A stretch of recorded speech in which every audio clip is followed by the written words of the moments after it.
Oi, amores, então vamos lá. Voltei para fazer a correção com vocês do livro.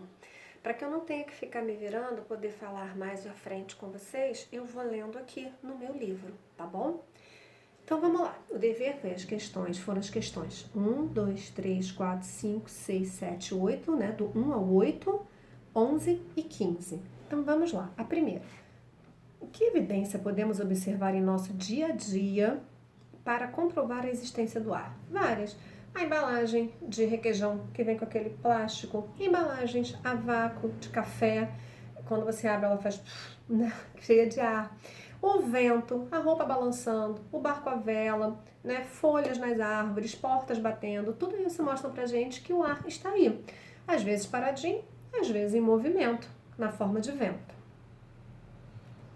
Dúvidas depois no chat, tá bom? Desculpa. 2. Como o experimento de Torricelli e Viviani possibilitou explicar por que as bombas de água de sucção não conseguiam captar água do solo a mais de 10 metros de profundidade por conta da pressão atmosférica, gente? Ela só empurra o líquido até essa profundidade. Depois disso, ela não consegue mais exercer pressão em cima da água. Como, né, nós estávamos a 10 metros de profundidade, a pressão atmosférica sobre a água para fazer subir não funcionava, porque na realidade a bomba, ela não puxa. A bomba, ela tira o ar de dentro do cano. Como fica vazio de ar, fica sem pressão, a atmosférica age sobre a água e faz isso, ó, empurra ela. Nessa profundidade, a pressão atmosférica não age, por isso que ela não consegue captar uma pressão em profundidade tão grande. A terceira, nós temos duas ventosas. A A tá gordinha, a B tá achatadinha, né? Gordinha, achatadinha. Em qual delas a pressão do disco é maior, né? Em A ou B? Em A, porque tem ar dentro. B, quando eu achatei, eu tirei o ar. Se eu tirei o ar, não tem pressão. Sem ar não existe pressão. Quarta, por que no experimento de Torricelli e Viviani o mercúrio do tubo parou de descer quando atingiu a marca de 76 centímetros, ao nível do mar, claro? Porque as pressões se igualaram. A pressão da atmosfera agindo em cima do mercúrio e a pressão do líquido, elas se igualaram, então ela parou em 76.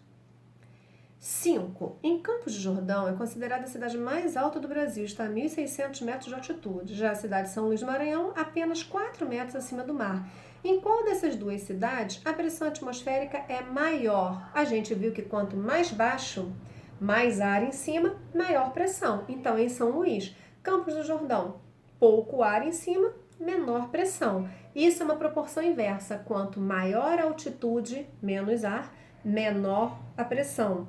Quanto mais baixa a altitude, maior a quantidade de ar, maior a pressão, tá? Uma pergunta, assim, bem clássica.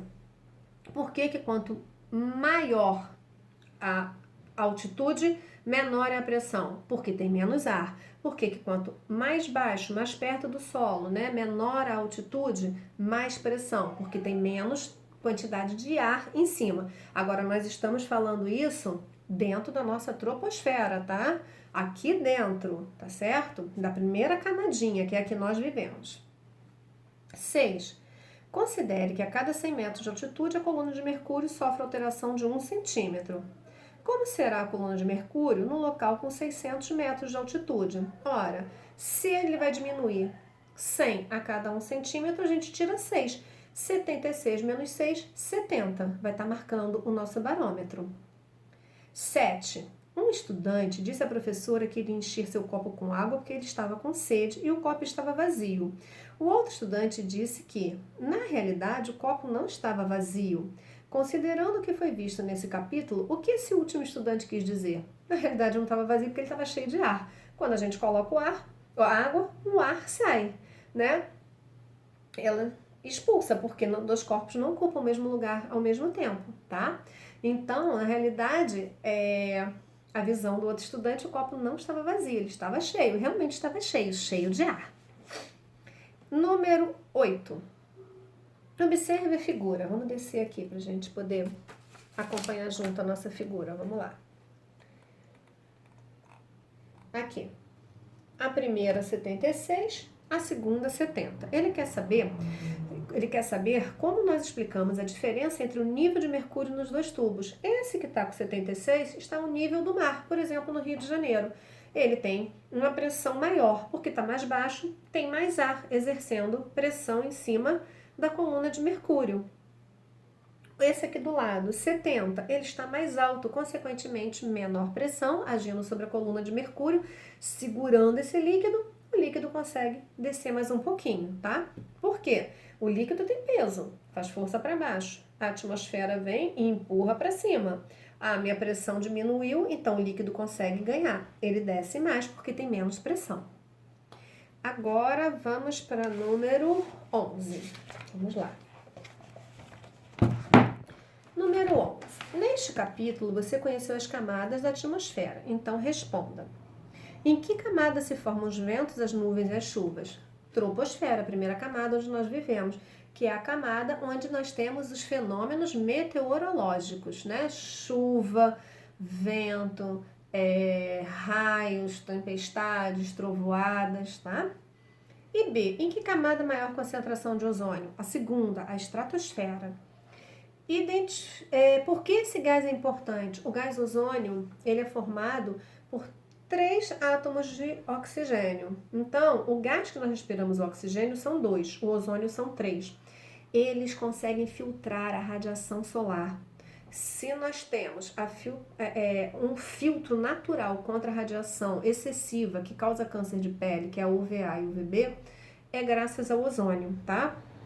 Só que a gente vai ver depois à frente que nós estamos destruindo a camada de ozônio por conta da poluição. E com isso vem aumentando o caso de câncer de pele. E a 15ª. Vamos lá para a gente poder ver a figura. Olha só que legal.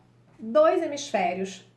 Eles prenderam esses hemisférios e com uma bomba. Não pergunta porque a tia não sabe que bomba é essa, não tenho como dizer a vocês, tá? Eles tiraram o ar de dentro desses 2 hemisférios e tiraram os parafusos. O experimento fala que foram necessários, se eu não me engano, 8 cavalos, 4 de cada lado para puxar e eles não conseguiam soltar. Tamanha era a força que tinha ali. Aí eles abriram uma válvula, o ar começou a entrar, eles se soltaram, os hemisférios se soltaram. Por que isso aconteceu, gente? Quando eu tirei o ar de dentro, lembra que eu falei que a minha respiração, meu corpo tem ar? Da mesma forma que a atmosfera faz pressão para dentro, meu corpo faz pressão para fora? Quando eu tirei o ar daqui, não tinha mais pressão para fora, só para dentro. Só a atmosfera fazendo isso. Tamanha força que esses 2 hemisférios ficaram grudados. Quando eles colocaram o ar dentro, as pressões foram se igualando e ele soltou. É o que acontece, por exemplo, quando a gente pega o desentupidor de pia numa parede lisa, como o azulejo. Quando você empurra, o ar sai de dentro. Ele não tem mais pressão dentro dele, empurrando ele de volta. Então, a pressão da atmosfera vai lá e gruda ele. O ar vai entrando devagarzinho. As ventosas que prendem bichinhos também são assim, tá? Então, a pressão, ela é tão grande, a gente não tem noção, mas ela é tão grande que ela faz isso. O que acontece com acidente quando nós temos um avião?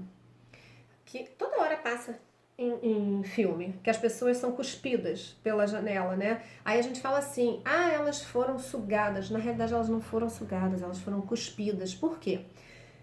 O avião, ele sai daqui da Terra com uma pressão atmosférica, ele sai pressurizado, igual a nossa, senão a gente não ia conseguir respirar.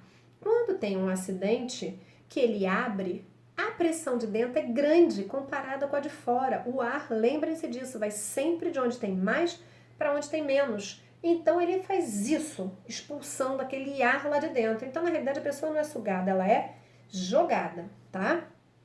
Então, vamos lá.